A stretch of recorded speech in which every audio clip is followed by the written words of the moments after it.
হযরত উমর রাদিয়াল্লাহু তাআলা আনহু প্রথম দিন ফজরের নামাজ পড়ে ওই মহিলার বাড়িতে গেলেন। ওই মহিলার বাড়িতে গিয়ে ডেকে ডেকে বলেন, মা, আপনার ঘরের কাজগুলা কোন দিকে আছে আমাকে একটু বলে দেন। আমি এসেছি আপনার খেদমত করার জন্য, আমাকে আপনার খাদেম হিসেবে নিয়োগ দেওয়া হয়েছে।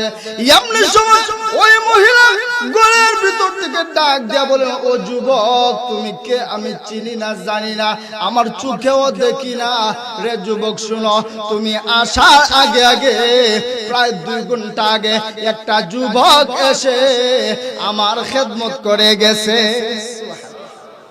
হযরত উমর তো অবাক, আগে খাদেম নাই, আমি খেদমতের দায়িত্ব নিলাম, ফজরের নামাজ পড়ে রওনা দিলাম, কিন্তু আমি আসার আগে আগে কে খেদমত করে গেছে? আগামীকাল আর লেট করা যাবে না, আগামীকাল ফজরের নামাজ পড়ার সাথে সাথে। কোন সময় আসবো? ফজরের নামাজ পড়ার সাথে সাথে। দ্বিতীয় দিন চলে আসলেন, ফজরের নামাজের সাথে সাথে নামাজ শেষ, এসে উপস্থিত। ডাক দিলেন, মা, কাজগুলো কোন দিকে আছে? আমি তো আপনার খাদেম, খেদমতের জন্য আসছি। মহিলা ডাক দিয়া কয়, যুবক, তুমি কে জানি না? আজকেও তো তুমি আসার প্রায় 2 ঘন্টা আগে কে জানি এসে একটা যুবক এসে আমার খেদমত করে দিয়ে গেছে। সুবহানাল্লাহ। বাড়িতে গিয়ে জোরে বলেন সুবহানাল্লাহ। আর ভাই, রাতে ঘুমানোর সময় যদি হঠাৎ সুবহানাল্লাহ বলেন, তাহলে কিন্তু ভাবি লাঠি লিয়ে দৌড়াইব, বলবো জিনে দিছে। এই জন্য এই জায়গায় সুবহানাল্লাহ জোরে বলেন। 2 দিন হযরত উমরের মেজাজ গরম হয়ে গেছে। খেদমতের দায়িত্ব নিলাম, 2 দিন আসলাম, 2 দিনই ব্যর্থ। মেজাজ গরম হওয়ার কথা না, এমনিতেও তো উমর রাদিয়াল্লাহু তাআলা আনহু বড় গরম মানুষ। হযরত রাসূল আকরাম সাল্লাল্লাহু আলাইহি ওয়াসাল্লাম বলেন, ও আমার উম্মতেরা, তোমরা জানো আমার উমর তো এমন রাগী মানুষ, আমার উমরকে শয়তান পর্যন্ত ভয় পায়। আমার উমর যেই রাস্তা দিয়া যায়, শয়তান পর্যন্ত এই রাস্তা দিয়া যায়। একদিন রাসূল আসরের নামাজ পড়ে বের হইছেন, রাসূল দেখেন শয়তান মিস্টার ইবলিস আসতেছে। রাসূল মনে মনে ভাবেন, আজকে শয়তানরে পাইছি, তার সাথে দেখা করব, তারে জিজ্ঞেস করব, তুমি কেন আমার উম্মতকে ডিস্টার্ব করো? ভাই, তুমি আমার উম্মতকে আর ডিস্টার্ব করবা না। রাসূল বলেন, আমিও যাচ্ছি, শয়তান ইবলিসও আসতেছে। হঠাৎ আমি দেখি শয়তান ইবলিস রাস্তা ছেড়ে দিয়া জমিনের মধ্য দিয়া জুতা মুজা ফালাইয়া পেটের মধ্য দিয়া কাদা দিয়া যাওয়া শুরু করছে। কি রে, আশ্চর্য ব্যাপার! একটু আগে দেখলাম আসতেছে, এখন এই জমির মধ্য দিয়ে দৌড়ায়, কাদার মধ্য দিয়ে দৌড়ায়, ঘটনা কি? রাসূল মাথা ঘুরাইলেন, ঘুরে দেখেন হযরত উমরকে দেখা যায়। রাসূল বলেন, আমার উমর রে দেখে ধরেছে। সুবহানাল্লাহ। হযরত উমর তো ভাই এমন মানুষ ছিলেন, শয়তান পর্যন্ত বলতেছে। উমর 2 দিন দায়িত্ব নিলাম, 2 দিনেই আমি কাজ করতে পারলাম না। কে খেদমত করে যায়, 3য় দিন খেদমতের জন্য আসবো না, ওই মানুষটাকে এটা দেখার জন্য আসবো। আগামীকাল ফজরের আগে আসবো, ফজরের ওয়াক্তে আসবো। ফজরের ওয়াক্তে হযরত উমর রাদিয়াল্লাহু তাআলা আনহু এই দিন আর খেদমতের উদ্দেশ্যে আসে নাই, এই দিন আসছে কোন মানুষটা আমার আগে এসে খেদমত করে যায়, ওই মানুষটাকে আমি দেখতে চাই। হযরত উমর রাদিয়াল্লাহু তাআলা আনহু একটা চিপায় লুকিয়ে দাঁড়িয়ে আছে। আপনাদের কি খারাপ লাগতেছে? একটা কোণায় দাঁড়িয়ে আছে। হঠাৎ করে হযরত উমর তাকায় দেখে একটা যুবক চুপি চুপি, পায়ে জুতা নাই, আস্তে আস্তে টপকায়া টপকায়া যাইতেছে। হযরত উমর পিছন থেকে ধমক দিয়ে উঠলেন, কে ভাই, তুমি কোথায় যাও? আমার ভাইরা কিতাবের ভিতরে পাওয়া যায়, হযরত উমর যখন ধমক দিলেন, উমর যেই ব্যক্তিকে দেখলেন, যেই ব্যক্তিকে ধমক দিলেন, উমরকে দেখে ওই ব্যক্তি ভয় পান নাই, কিন্তু ওই ব্যক্তিকে দেখে উমর আশ্চর্য হয়ে গেছে। আমার ভাইরা কিতাবের ভিতরে লিখেন, ওই ব্যক্তি তো আর কেউ না, ওই ব্যক্তি তো হলেন আমিরুল মুমিনিন হযরত আবু বকর সিদ্দিক রাদিয়াল্লাহু তাআলা। কেমন মানুষ, যার সম্পর্কে রাসূল বলছে যে আমার আবু বকর জান্নাতি, আমার উমর জান্নাতি, জান্নাতের সার্টিফিকেট পাইছে। আমাদের তো এগুলা নাই ভাই, আছে আমাদের কারো এগুলা আছে? এরপর তাদের ভিতরে এত পেরেশানি ছিল, কিভাবে আমি আখিরাত কামাই করব, কিভাবে আমি আমার আখিরাতকে অর্জন করব। আল্লাহর নবীর সাহাবী হযরত ওমর রাদিয়াল্লাহু তাআলা আনহু এবার আবু বকর সিদ্দিক রাদিয়াল্লাহু তাআলা আনহুকে ডেকে ডেকে বলেন, ভাই আবু বকর, বুঝতে পারলাম না, আপনি হলেন আমিরুল মুমিনিন, আপনি হলেন মুসলিম জাহানের খলিফা, আপনার তো অনেক কাজ, অনেক পেরেশানি, অনেক ব্যস্ততা, আপনার আপনার এত ব্যস্ততার ভিতরে এই কাজগুলা আমাদেরকে করার সুযোগ দিলেই তো পারেন। আসছেন ভালো কথা, পায়ে আপনার জুতা নাই, আপনার পাগুলা খালি কেন? হযরত আবু বকর ডাক দিয়া বলেন, ভাই ওমর শুনো শুনো, আমার পায়ে কেন জুতা নাই? আমি যদি জুতা পায়ে দিয়া ওই মহিলার খেদমতে আসি, তাহলে জুতার আওয়াজ শুনে মানুষেরা জাগ্রত হতে পারে, মানুষের ঘুম ভেঙে যেতে পারে, মানুষের জুতার আওয়াজের কারণে আমাকে দেখতে পারে। আমি তো ওই মহিলার খেদমত দুনিয়ার কোনো মানুষকে দেখানোর জন্য করতেছি না, আমি তো ওই মহিলার খেদমত করতেছি আমার আল্লাহকে খুশি করার জন্য।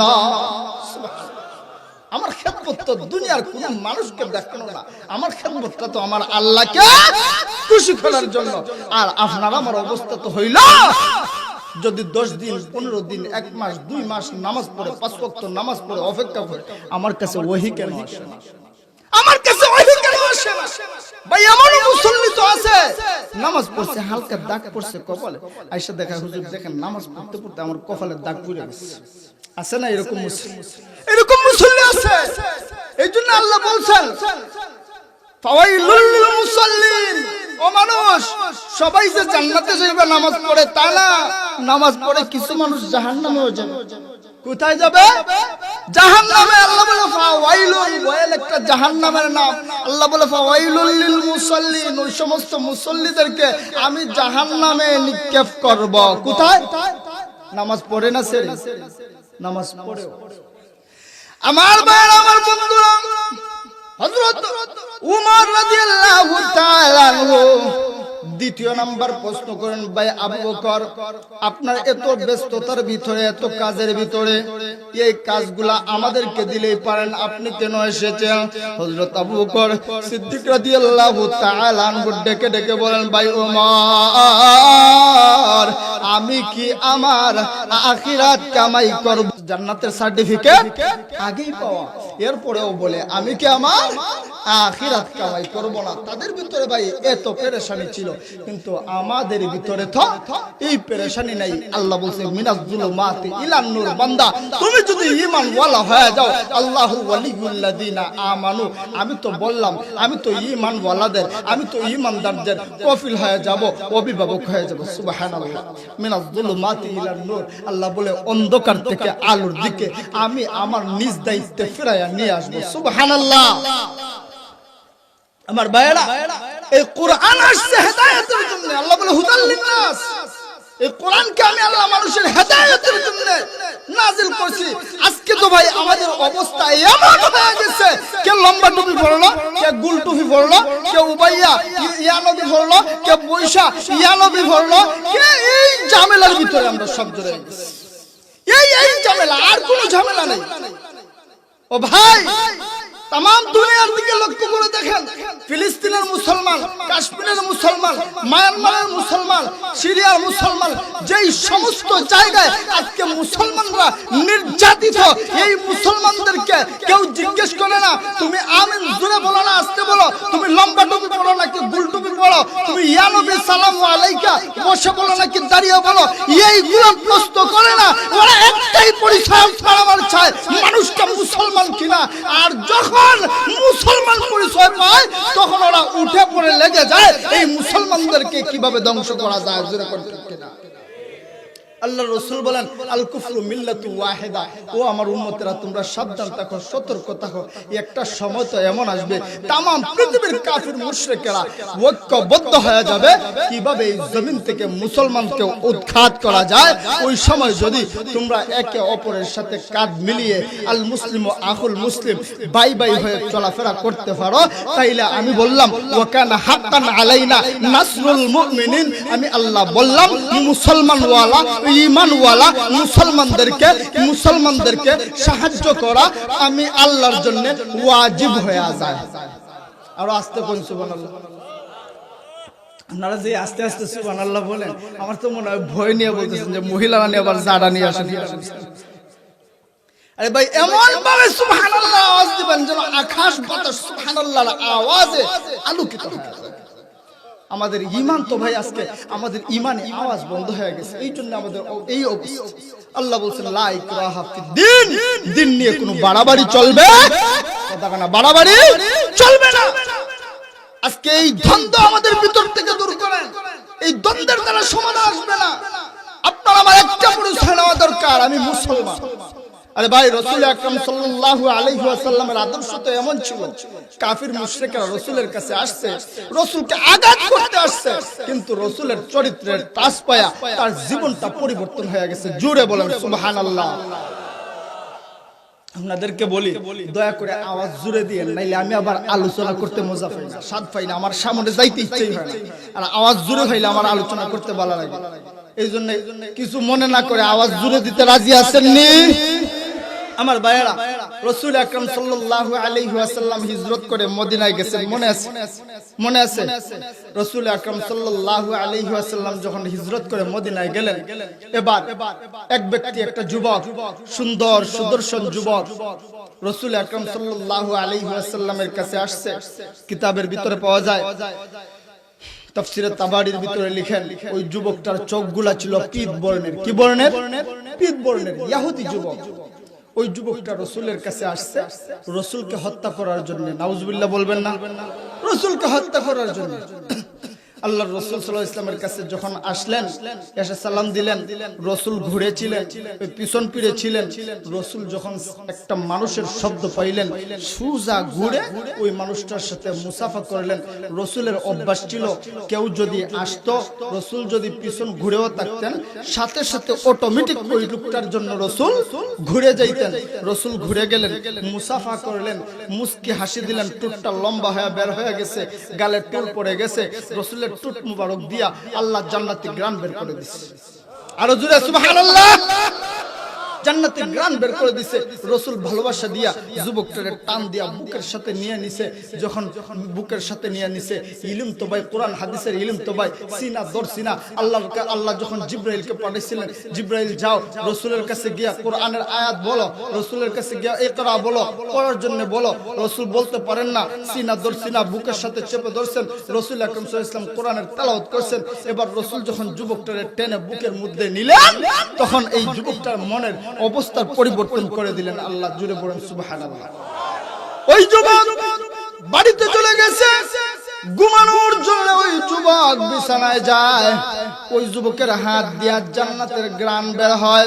ওই যুবক টেনে টেনে নিজের জামা কাপড় খুলতেছে, ওই যুবকের শরীর থেকে জান্নাতি গ্রান বের হয়।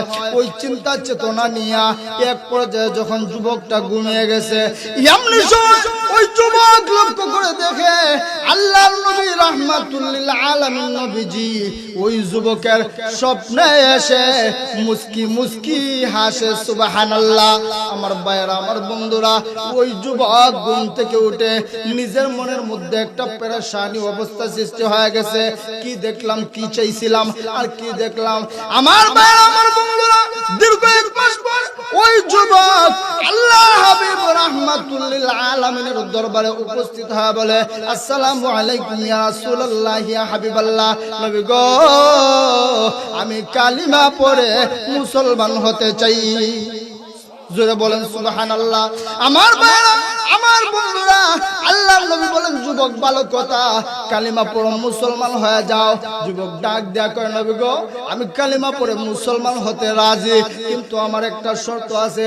নবীজি বলেন, তোমার আবার কি শর্ত? যুবক ডাক দেয়া বলে, আমি মুসলমান হতে রাজি, কিন্তু আমি নামাজ পড়ব না। আমরা যদি জুতা মোজা কুইলা ফিটে বিদায় করতাম। বিয়াদব ফিসাবের কাছে যদি মুরিদ হয়েও বলতো, হুজুর মুরিদ হইছে ঠিক, কিন্তু নামাজ পড়তে পারবো না, আপনাদের রুহুল আমিন ফিসাব হুজুর লাঠি দিয়ে দৌড়ে তোর মতো বিয়াদব আমার দ্বারা। কিন্তু রাসূল কোনো ধমক দিলেন না। রাসূল বলেন, আসো কালেমা পড়ো, মুসলমান হও, নামাজ পড়বা না, সমস্যা। কালেমা পড়ে মুসলমান হয়ে গেছে। কিছুদিন পরে ওই যুবক আসলেন, হুজুর 5 মিনিট শেষ করে নিন। কিছুদিন পরে ওই যুবক আসলেন, আসার পরে আসরের আজান হয়ে গেছে, নামাজের সমস্ত মুসলমানেরা চলে যায়, ওই যুবক একা একা বসে আছেন। ওই যুবক নামাজের শেষে রাসূলকে গিয়ে বলেন, ইয়া রাসূলুল্লাহ, আমার তো একা একা ভালো লাগে না, আমিও চাই নামাজ পড়ব। আর জোরে সুবহানাল্লাহ। ওরে নামাজের জন্য পিটানো লাগছে, হুজুর আমিও নামাজ পড়ব। রাসূল বললেন ঠিক আছে নামাজ পড়ো। বলে হুজুর আমি নামাজ পড়বো, তবে আমার আরেকটা শর্ত আছে। রাসূল বলেন কি শর্ত? হুজুর নামাজ পড়বো ঠিক, তবে আমি ওযু করতে পারবো না। কি করতে পারবো না? ওযু করতে পারবো না। রাসূল বলেন যাও সমস্যা নাই, এরপর তুমি নামাজ পড়ো। রাসূলের ইচ্ছা হলো আগে নামাজে ঢুক, যখন সৎ পাইবি। আমার আল্লাহ তো বলছে আল্লাহু ওয়ালিয়ুল্লাযিনা আমানু, আল্লাহ তো বলছে মিনাজ যুলুমাতি ইলান নূর, তুই ঈমান আনবে, ঈমান ওয়ালা হবি, আমি আল্লাহ অন্ধকার থেকে তোরে আলোর দিকে নিয়ে আসব। সুতরাং আমার টেনশন করার কোনো প্রয়োজন নাই। আল্লাহ রাসূল বলেন তুই নামাজ পড়, ওযু করা লাগবে না। আরেকদিন ইনি নামাজে ঢুকবেন, এই আসরের আযান হয়ে গেছে। এমন সময় দেখেন সাহাবীরা ওযু করতেছেন। হযরত আলীর কাছে গিয়ে বলেন, হযরত আলী উনি তাকায় দেখেন হযরত আলী এই পর্যন্ত হাত ধুইতেছেন। হযরত আলীকে ওই যুবক বলেন, ও আলী, সবাই কোন পর্যন্ত হাত ধোয় আর তুমি এই পর্যন্ত হাত ধুইতেছো, ঘটনা কি? হযরত আলী বলেন, ভাই রাসূল আকরাম সাল্লাল্লাহু আলাইহি ওয়াসাল্লাম বলেছেন যে যারা ওযু করবে, ওযুর প্রত্যেকটা জায়গা হাসরের ময়দানে নূরের আলোতে জ্বলজ্বল করবে। সুবহানাল্লাহ।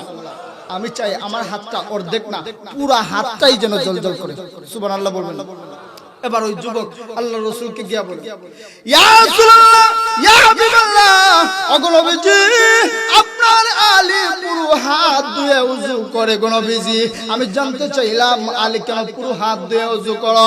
আলী বলল, আপনি নবী নাকি বলেছেন যারা হাত যতটুকু পর্যন্ত কোন পর্যন্ত যারা হাত ধুয়ে ওযু করে, আল্লাহ রাব্বুল ইজ্জত ওয়াল জালাল হাসরের ময়দানে তার কোন পর্যন্ত নূরের আলোতে চমকায় দিবেন। ইয়া রাসূলুল্লাহ, ওগো নবীজি, আপনার আলী পুরো হাত ধোয়, আপনার আলী চায় পুরো হাত ধৌত করলে পুরো হাতটাই জান্নাতের, পুরো হাতটাই হাসরের ময়দানে নূরের আলোতে জ্বলজ্বল করবে। ইয়া রাসূলুল্লাহ, আমি কোন পর্যন্ত অর্ধেক হাতও ধুইতে চাই না, আমি পুরো হাতটাও ধুইতে চাই না। নবী গো, আজ থেকে আমি চাই 5 ওয়াক্ত নামাজের সময় 5 ওয়াক্ত গোসল করে নামাজ পড়ব। 5 ওয়াক্ত নামাজের সময় আযান হলে গোসল করে নামাজ পড়ব। ওই কারণে আল্লাহ